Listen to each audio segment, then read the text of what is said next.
Estamos de volta. Os desafios para o Brasil em 2016. Esse é o debate de hoje no Melhor e Mais Justo e começa pela análise de 2015. Participam aqui comigo Bob Fernandes, jornalista, e André Singer, cientista político. A gente terminou o primeiro bloco falando de uma variável importante, digamos, no delineamento do cenário político atual, que é a vertente Lava Jato, né? Que, de certa maneira, por envolver a estrutura do jogo político, do financiamento das campanhas, do modo como os partidos se financiam no Brasil, enfim, ele acaba trazendo para a cena política e envolvendo todos os partidos e gerando aqui, como disse o André, um certo vazio de alternativa política que o Brasil, alternativa política do ponto de vista do debate e de gerar uma legitimidade e um projeto que possam enfrentar esse conjunto de desconfianças, digamos, que pairam sobre o sistema político e sobre os políticos e os partidos políticos.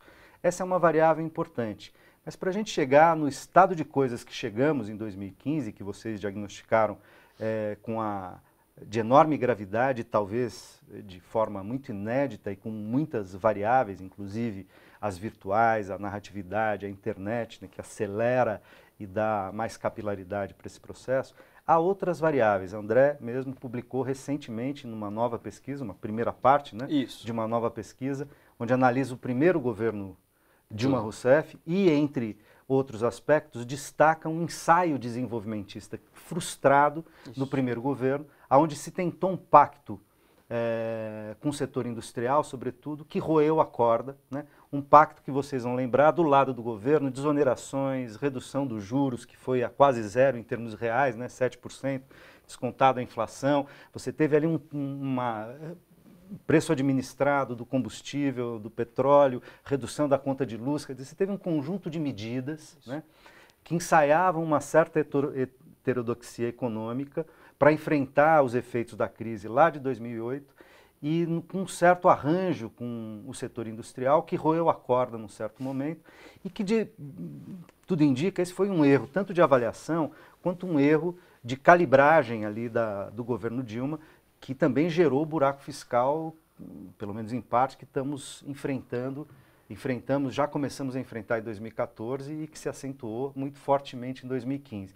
Mas então, junto com esses elementos econômicos, quais são as outras variáveis que vocês destacariam para nos conduzir de uma situação em 2013 aparentemente razoável para uma situação que parece calamitosa, com 3% ou mais de 3% de recessão este ano, com perda de emprego, com recessão anunciada para o ano que vem, com um orçamento de superávit zero, agora 0,5%, enfim. Como explicar isso? Eu acho que essa pergunta é essencial, né? E eu penso o seguinte, quer dizer, a gente precisa entender bem que, em certa medida, o que está acontecendo é a resposta do capital à tentativa de inflexão progressista da presidente Dilma, né? Eu faço questão de dizer isso, que eu tenho sido muito crítica à presidente Dilma em uma série de aspectos, mas acho que é preciso reconhecer que ela foi muito corajosa em tentar fazer uma reindustrialização do Brasil com redistribuição de renda. Ou seja, ela fez um projeto muito interessante para o Brasil e aquilo do que ela é acusada de excesso de intervencionismo estatal, em certa medida é verdade, só que foi pelos bons motivos. Né? Ela procurou fazer com que o Estado respondesse à agenda dos industriais. Então, o que os industriais precisavam? Bom, redução da taxa de juros, desvalorização do real, proteção do produto nacional, controle do capital especulativo. Ela fez tudo isso. Eu queria chamar a atenção, nesse meu artigo que saiu na revista Novos Estudos do SEBRAP, recentemente, eu queria chamar a atenção para isso, porque muitas vezes não é percebido. De fato, o projeto não deu certo, ninguém sabe muito bem porquê, mas em certa medida há uma hipótese de que a própria burguesia industrial, para o qual ele foi feito, se assustou, né, com o tamanho do projeto e com a força com que o Estado estava ficando e deu para trás, né?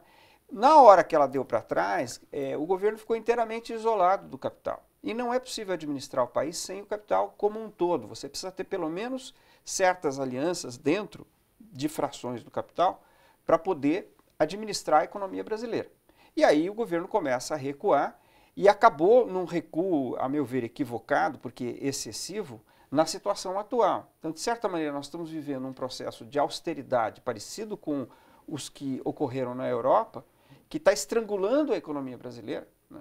E agora eu acho que até os setores do próprio capital, como por exemplo a CNI, a BIMAC, a Anfávia, agora assinaram um acordo com as centrais sindicais para a retomada do crescimento. Quer dizer, de uma certa maneira, nós já estamos inclusive levando uma proposta ao governo. Né? Que foi recebida pela presidente Dilma anteontem.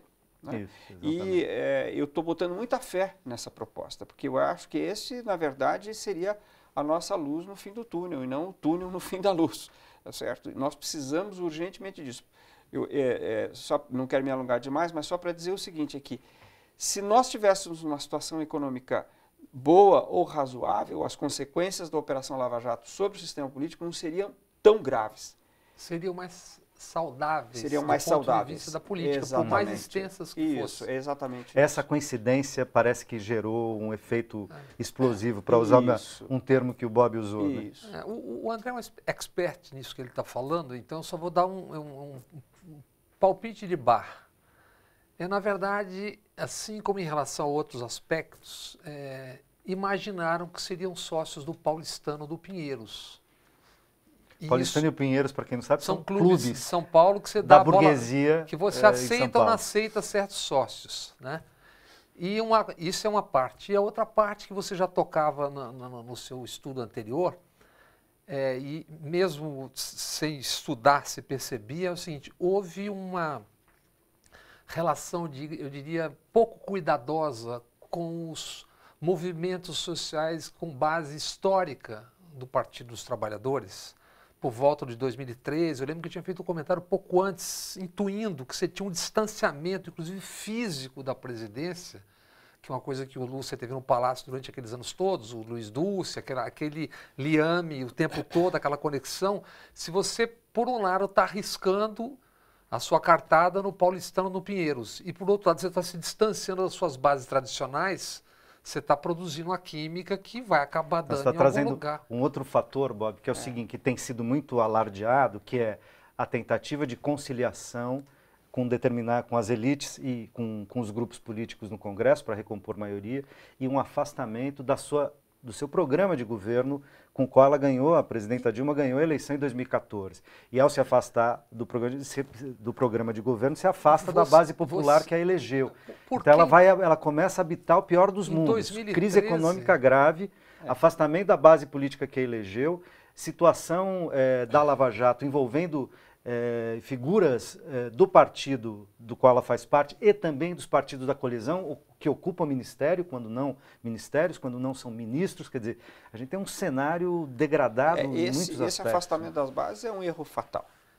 Esse foi, a meu ver, o erro fatal. E tem uma leitura, já em 2013, antes até desses fatores todos, a ascensão do discurso conservador, dos bolsonaros e felicianos da vida, naquela época já era um claro sinal. Aquele pessoal ocupando espaço no Congresso já era um sinal dessa desconexão com as chamadas bases clássicas. Daí a história da concessão para manter a maioria e um certo tipo de governabilidade, que era passar suas pautas no Congresso. O clímax disso é o seguinte: o país, escolhendo qual o corrupto ia atacar ou não, assiste o desmonte de tanta coisa no Congresso, como foi feito por Eduardo Cunha, até que viessem as contas suíças, que apenas disseram que Eduardo Cunha é Eduardo Cunha, como você sabia há muito tempo.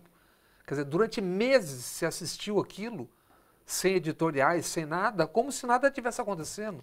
Aquela coisa crítica. Agora, a gente não pode esquecer, Bob, que o Eduardo Cunha continua presidente da Câmara dos Deputados. Claro, e está jurando, jurando vingança entre os seus, diz que terá um pepino, para usar uma outra expressão que não foi usada, por dia. Mesmo que ontem o Procurador-Geral tenha pedido o afastamento dele, né, ao STF, que é muito significativo, esse processo não está esgotado. Não tem vácuo de poder. Nós estamos ainda no meio de um processo extremamente complicado. Não tem vácuo de poder. O que você nota tão bem da presença judiciante maior e a ocupação de espaço que se deu no parlamento por parte de tantos dos citados na Lava Jato, se dá exatamente que existe. Ele é um vácuo de poder. Se você perde os seus liames tradicionais, se você se afasta e você não tem a conexão com o que você buscou, tem um buraco a ser ocupado. Sendo que houve aquela campanha do ano passado, de parte a parte, com muito ódio de parte a parte, que foi distanciando, aquela futebolização, como a gente diz, do debate político, né? Chegou-se a isso. Quer dizer, na verdade, no 5º dia depois de eleita a presidente Dilma, no sábado, quer dizer, 5 dias depois, 6, já tinha a primeira manifestação na Paulista, Sim. com grupos pedindo volta de regime. Foram 5 ou 6 ou 7 tentativas de se construir juridicamente o motivo para o impeachment. Quer dizer, em condições normais de temperatura e pressão, alguém diria, meus amigos, peraí, estão ficando doido, ou é isso, ou é aquilo, ou é aquilo, ou é aquilo outro. Não pode mudar a cada mês o motivo. E o curioso desse ponto de vista é que, inclusive, partidos que estão na oposição, perderam a eleição, não apenas o PSDB e o DEM, mas outros para o PSB, em parte do PSB, parte do PDT, inclusive, né, que historicamente teve compromisso e participaram do processo de redemocratização, embarcaram num discurso ou muito ambíguo, ou então de alimentação desse tipo de cenário nas ruas, né? Mas também tudo porque tem uma condicionante para isso. Quando, do ponto de vista moral, do discurso ético tradicional do Partido dos Trabalhadores, se comete erros que obviamente foram cometidos, você constrange. Por exemplo, domingo, eu acho que a manifestação de domingo foi com o menor número de gente que o esperado, porque muita gente que, inclusive, é a favor do impeachment, não quer aparecer na foto junto com certos tipos que estão na rua gritando aquelas barbaridades todas.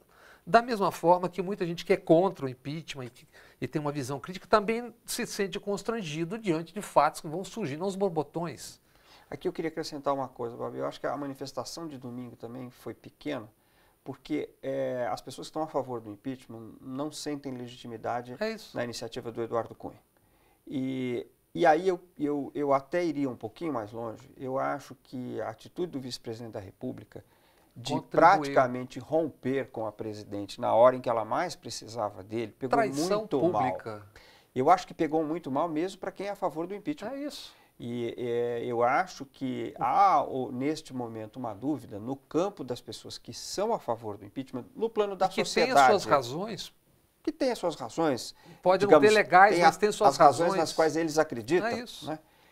Há uma dúvida muito grande se vale a pena apoiar um possível governo Temer. Aliás, saiu hoje porque mesmo, digamos, quem tem simpatia pela interrupção do mandato da presidente Dilma, acho que ficou muito mal impressionado com a atitude do vice-presidente. Eles têm muita razão para não gostar do governo, né? Mas não para pedir impeachment. Me desculpa, porque acho que desse ponto de vista tem que ser meio pedagógico. Né?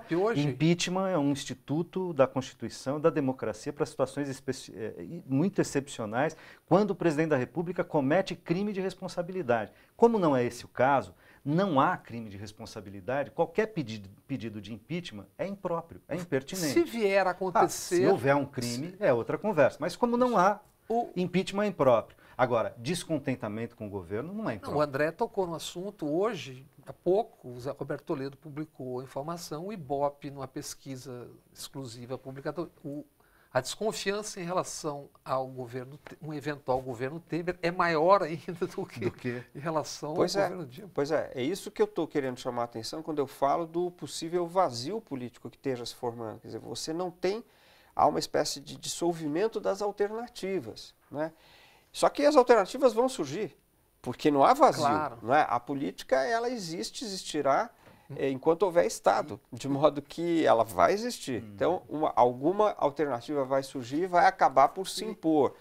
Eu não acho muito favorável esta situação, porque nós precisamos ter alternativas organizadas e confiáveis. Então, esse é um pouco, acho que, parte do drama que a gente está vivendo. Eu acho que, voltando sempre ao nosso tema, narrativa, mídia, etc., isso é, em boa parte, fruto de um debate de mútua desqualificação, que a eleição do ano passado fez com que chegasse a níveis quase que inacreditáveis. Então, aspas, ninguém nem nada presta, quer dizer, ou é um lado ou é outro, é um lado ou é outro. E aí eu acho que tem um erro muito grande, e você viu e viveu o governo de perto no começo, um erro que eu acho que o Fernando Henrique Cardoso, o presidente, cometeu, que tentou até a 6ª edição, se eu não me engano, depois de audiências públicas, fazer uma regulação econômica da mídia e não conseguiu. O presidente Lula, pelo pouco que eu me lembro e sabia, tinha uma concepção de que seria mais viável distribuir, seja fisicamente, seja a publicidade. A presidente Dilma e não enfrentou uma questão que é crucial em qualquer democracia moderna, em qualquer grande democracia do mundo tem uma regulação econômica de meio de comunicação que permita com que grupos tenham N visões, que exista pluralismo, porque não existe isenção e parcialidade, como nós sabemos, mas às vezes as pessoas acham que isso existe. Existe N visões sobre determinados assuntos. É isso que torna, e nós não temos, a gente tornou um negócio de ou é isso, ou é aquilo, e 50 milhões que saíram das urnas votando seriam idiotas, e 54 milhões votados seriam cretinos. Quer dizer, o que pode sair disso? Que debate pode nascer disso? O debate está muito desqualificado. A gente vai para um rápido intervalo e voltamos para o último bloco do programa, tentando pensar se os problemas são esses, quais são as alternativas. Já voltamos.